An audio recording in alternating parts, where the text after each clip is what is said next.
Halo semuanya, selamat datang di sesi pemaparan akademik premium kita hari ini. Saya benar-benar antusias nih untuk memandu Anda mengupas salah satu topik yang paling fundamental, tapi juga sangat menantang di mata kuliah hukum perikatan. Pemaparan ini disusun secara khusus oleh notaris Nuri Notari. Hari ini, kita bakal membedah satu konsep krusial, apa jadinya kalau sebuah kontrak, yang harusnya jadi ikatan suci antara dua pihak, ternyata dibangun di atas fondasi yang cacat. Coba bayangkan, Anda tanda tangan sebuah perjanjian, tapi persetujuan Anda sebenarnya nggak pernah benar-benar bebas. Bikin penasaran kan? Yuk langsung kita mulai. Oke, mari kita lihat peta jalan kita hari ini. Kita akan bahas pengantar kesepakatan, lanjut ke analisis kekhilafan, kajian paksaan, telaah penipuan, konsekuensi yuridis, dan pastinya kita tutup dengan kesimpulan serta daftar pustaka. Kita masuk ke bagian pertama, pengantar tentang syarat sah kesepakatan.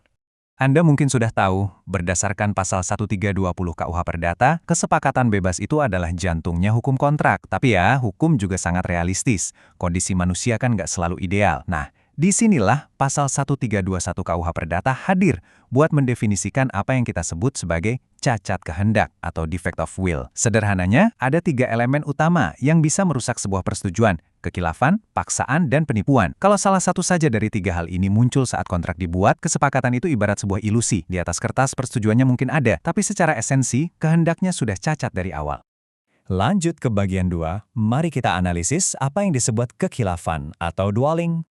Nah, yang benar-benar menarik dari topik ini adalah pandangan pakar hukum kita, Herlien Budiono. Beliau membedah kekeliruan ini jadi 2 konsep yang sangat tajam. Pertama, ada eigenlijke dwelling atau kekeliruan yang sebenarnya. Ini tuh kondisi di mana apa yang Anda mau dan apa yang Anda nyatakan itu sama, tapi kehendak Anda itu terbentuk dari informasi yang salah. Di sisi lain, ada unegenlijke dwelling atau kekeliruan semu. Kalau ini, dari awal pernyataan dan kehendak Anda emang udah nggak sejalan. Jadi secara teknis, kata sepakat itu sebenarnya nggak pernah benar-benar tercapai. Distingsi akademiknya cantik banget kan? Terus biar sebuah kekhilafan itu bisa diakui oleh hukum, dia harus memukul tepat di esensi perjanjiannya. Ada yang namanya error in persona, yaitu Anda keliru soal identitas orang yang diajak bertransaksi.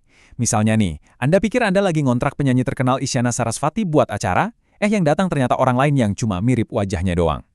Beda lagi dengan error in substantia, ini kekeliruan soal objeknya. Contohnya, Anda beli lukisan mahal yang Anda yakin itu karya asli Avandi, padahal nyatanya cuma tiruan. Keduanya ini fatal karena menyerang langsung intisari dari sebuah perjanjian. Coba kita luaskan sedikit wawasan kita dengan perbandingan ini. Di satu sisi, kita punya konsep dwelling dalam hukum perdata umum. Tapi di sisi lain, hukum perikatan Islam juga punya konsep yang sangat paralel, yaitu gholat.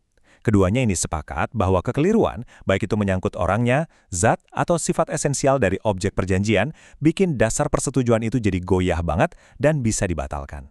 Melihat kesejajaran doktrin antara sistem hukum perdata dan jurisprudensi Islam di sini, benar-benar ngebantu kita paham betapa universalnya prinsip keadilan dalam bertransaksi.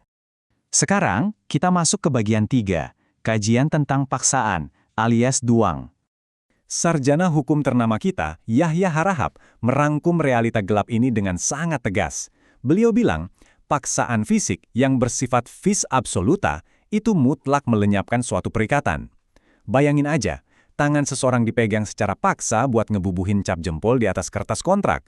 Itu jelas bukan persetujuan, itu murni kekerasan. Fondasi kontraknya hancur lebur seketika saat itu juga. Menariknya nih, konsep paksaan ini juga dikaji sangat mendalam oleh para fuqaha atau ahli hukum Islam. Tokoh seperti Mustafa Ahmad Al-Zarqa ngejelasin konsep ikroh.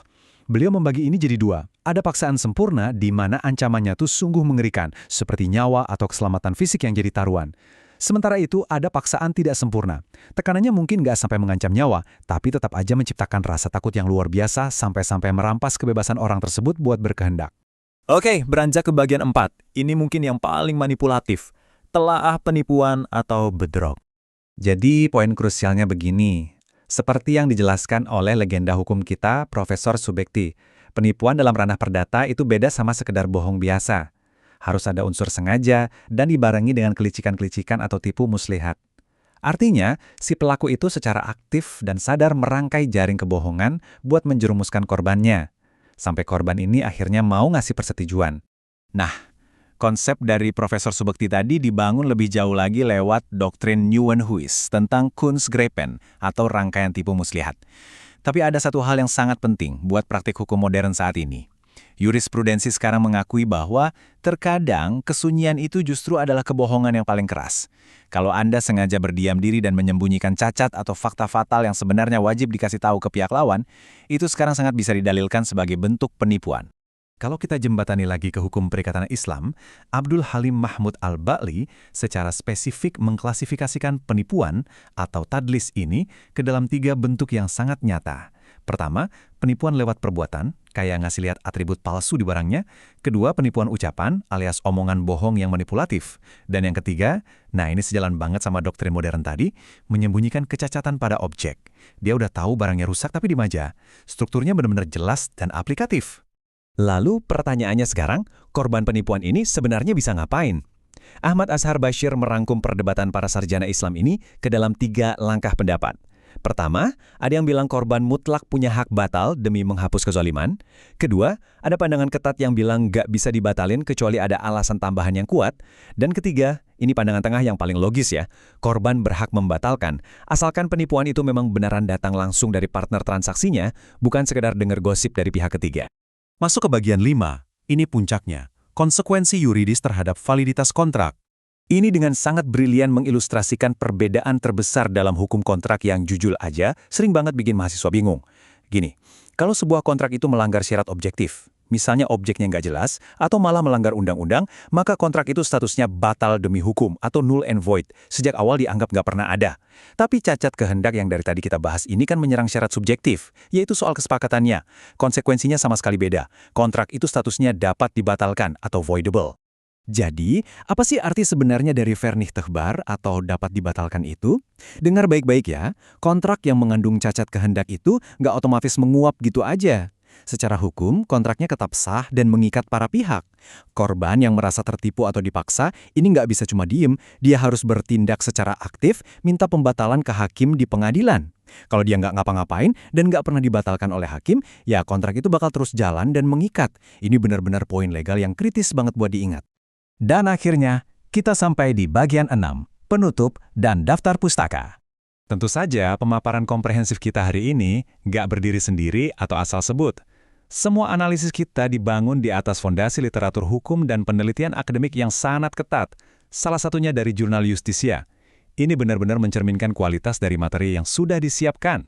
Daftar pustaka utama yang menopang teori-teori kita merentang dari pemikiran tokoh-tokoh besar seperti Prof. Subekti, Herlien Budiono, Yahya Harahap, sampai literatur hukum ekonomi Islam oleh Mustafa Ahmad Al-Zarqa. Sebelum kita akhiri, saya mau mempertegas lagi bahwa pemaparan akademik ini adalah bahan pengajaran e-learning premium yang disusun khusus oleh notaris Nuri Notary.